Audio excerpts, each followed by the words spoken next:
କରିଥିଲେ ହେଲେ ଏବେ ନିର୍ବନ୍ଧ ରିଙ୍ଗ ସେରେମନି ବାହାଘର ଅଷ୍ଟମଙ୍ଗଳା ମାସିକିଆ 3 ମାସିକିଆ 6 ମାସିକିଆ ସବୁ ଗୋଟେ ଗୋଟେ ମନେ ରଖି ପାଳନ କରୁଛନ୍ତି ସେଇ ଦୃଷ୍ଟିରୁ ବାବୁଆଣୀଙ୍କ ସହିତ ସମ୍ପର୍କ କେତେ ମଧୁର ଆଜି ବିବାହ ବାର୍ଷିକରେ ଯାହା ଦେଖିବାକୁ ବାକି ରହିଲା ତ ଭଲ ପଦାର୍ଥ ଯୋଉଠି ଥିବ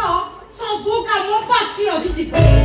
ଏମିତି କଣ ଭୁଲ କାମ କରିଦେଲି ଯେ ମତେ ଏମିତି କହୁଛ ନାଇଁ ନାଇଁ କଣଟା ତୁ ଠିକ କରିଦେଲି କହିଲୁ ତତେ ସେତେବେଳକୁ ମାର୍କେଟରେ ପଠେଇଥିଲି ଆରେ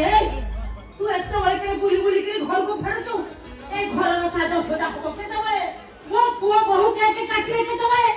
ପ୍ରଥମ ତ ନିଷ୍ପତ୍ତି ନେଲା ସାଜସଜା ହବ ନା କି ବୁଝିବାକୁ ହବ ନା ହଁ ଯାହା ସାଜସଜା ଆମର ପାଳନ ହବ ଆଉ ବାବୁ ଦେବାଣ୍ଡ ଫେରି ନାହାନ୍ତି କୋଉ ମାସରେ ଏକୁଟିଆ କେକ୍ କାଟିବେ ଆଉ ଯାହା ରହିଲା ସାଜସଜା 100ଟା ଖଣ୍ଡେ ବେଲୁନ ପୁଡ଼ି ଏବେ ଟଙ୍ଗେଇ ଦେବୁ ସାଙ୍ଗେ ସାଙ୍ଗେ ତ ସାଜସଜା ଆଉ କଣ ଭିଡ଼ କାମ ରହିଲା ଯେ ମୂର୍ତ୍ତି ଘର ଘର ହଉଛ ସତରେ ଆଉ ସେଥିପାଇଁ ତୁ ଜାଣି ଶୁଣିକିରି ହଲି ହଲି ବୁଲି ବୁଲି ଆସିକି ଏତେବେଳେ ଫେରୁଛୁ ବୁଲିଲି କେତେବେଳେ ହଁ କଣ କୋଉ ବାଟ ମନା କରୁଥିଲେ ତମେ ବାଧ୍ୟ କଲ ବୋଲି ତତେ ଫୁଲମାଳ ଆଣିବୁ ସେଇ ଫୁଲମାଳ ଖୋଜୁ ଖୋଜୁ ମତେ ଟିକେ ଡେରି ହେଇଗଲା ଚୁପ କର ତୁ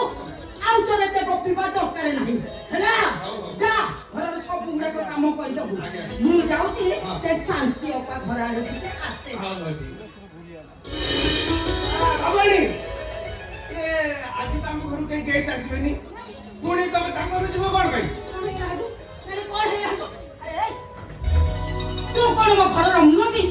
ତୁ ଯାହା କହିବୁ ମୁଁ ସେଇଆ କରିବି ନା କଣ ଆରେ ତୋ କାମ ତୁ କର ମୁଁ କହିଦେଇ ଗଲି ଆସିଲା ବେଳକୁ ଏ ଘର ସାରା ବେଲୁନ ଟଙ୍ଗା ସରିଥିବ ଡାଇନିଂଟା ଯେମିତି ସୁନ୍ଦର ଭାବରେ ସଜା ହେଇଥିବ ହେଲା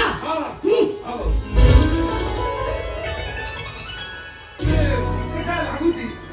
ବାବୁଆଣୀଙ୍କ ସମୟରେ ତାଙ୍କ ସିନ୍ଦୁରର ସଦ ପାଇଁ ତାଙ୍କ ବିବାହ ବାର୍ଷିକ ଖୁବ ଜୋରସୋରରେ ପାଳନ ହେଇଥିବ ହେଲେ ଏବେ ତ ସିନ୍ଦୁର ନାହିଁ ମଥା ଫୁଲ ଲୁଙ୍ଗା ରବେଇ ଖବେଇ ହବାଟା ସ୍ୱାଭାବିକ ଆଉ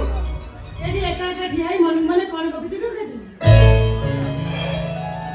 ନାଇଁ ମାମା ଏ ବଜାରରୁ ଫୁଲମାଳ ଆଉ ବେଲୁନ ଆଣିଥିଲି ତ ଏଇଟା ସଜେଇଲେ କେମିତି କଣ ଭଲ ଦେଖାଯିବ ସେଇ କଥା ଭାବୁଛି ସାଜସଜା କି ଭୋଜି ଭାତରେ ପେଟ ପୁରେନି କି ମନ ବି ଭରେନି